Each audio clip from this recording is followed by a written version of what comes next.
Hello to everyone and welcome to the first episode of Studio Adventures. My name is Ignacio Morales and today I'm going to show you my studio.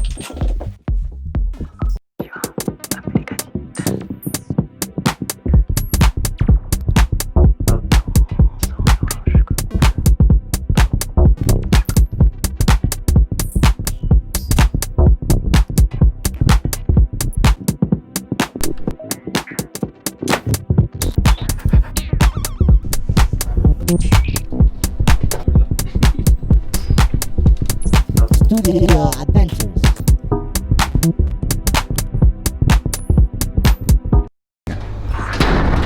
So this is the place where I have my studio. You have here some drinks, some snacks. Here we have a small living room where you can just hang out or whatever. So, there are a lot of also more producers here, and this is mine. So let's go. This studio is also my office and it's a place where I work with my label Decna that I created with my homie Ildek like 4 or 5 months ago. Here we organize all the releases, all the artwork, design, absolutely everything. Of course I run all my promos, all my demos and everything from here.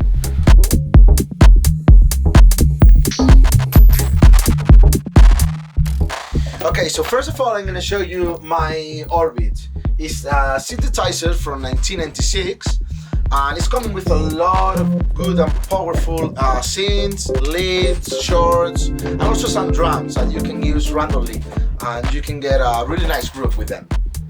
Usually I use Arturia Beat Desert Pro as my main MIDI controller because it's giving me 3 different channels when I can sequence external hardware, or maybe sometimes I like to use some synthesizer from plugins or from reactors, so it's giving me also another channel for that.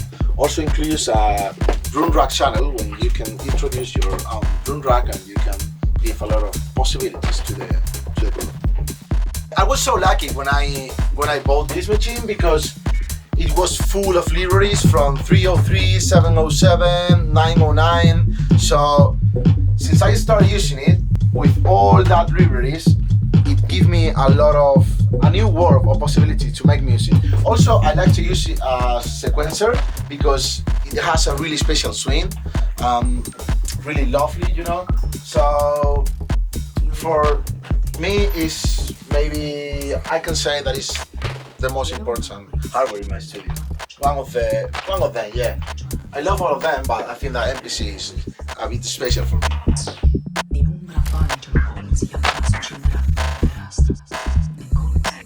And here we have a really classic one. It's the Tier 909, but in a boutique mode, so it's a bit smaller, but I still have the same sounds like the classic hi-hat, clap, all of them. The thing is, at the moment I'm not really using it that much, but at the beginning I was like freaking out because it has the same sound and it was like perfect for any track. At the moment I use it because when I start a track, maybe I start with a bass line or something like that, so it's giving me the option to have a groove before I start in the track, so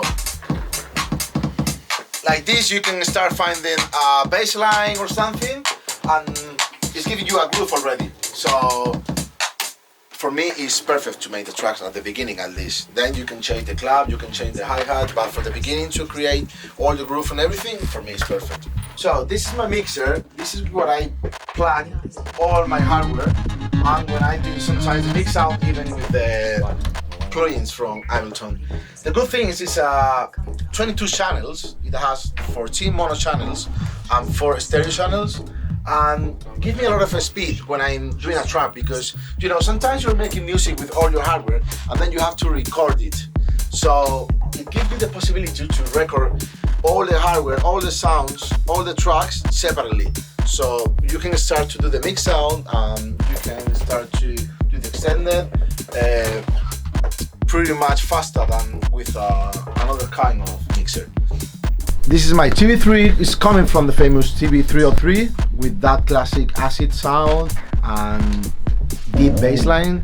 For me it's one of the main hardware that I use to make the bass lines, and also really helpful because you can use it at sequencers. So if you have a really nice sound and you want to use one of these amazing patterns, you can just connect them by MIDI and boom, it's done. Core Electrive SX, or like some people call it, the Red Electrive. I get this from my brother from Tolap, because when he unfortunately passed away, I got some gear from his studio, and I remember that it was maybe his favorite machine. It's really useful. It's coming with a lot of effects, with his own libraries. Also, you can add more libraries. You have envelopes, you have filters, you have almost everything. Really good arpeggio when you can do a lot of nice grooves. For me, it's the most creative gear in my studio nowadays, so I think that I'm using it in every single track. Studio monitors. This is a really personal thing, because sometimes it's not about high frequencies or low frequencies, it's just about how you like the sound. I was lucky to listen by these speakers like 5 years ago at Richter and Ruben studio, and I absolutely fall in love with them. So like 3-4 months later, I get them, and I think that they are gonna be my studio monitors for life.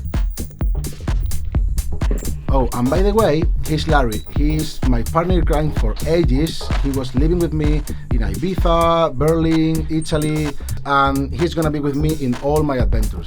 And of course, a lava lamp. Every single music producer needs a lava lamp in the studio. Everyone.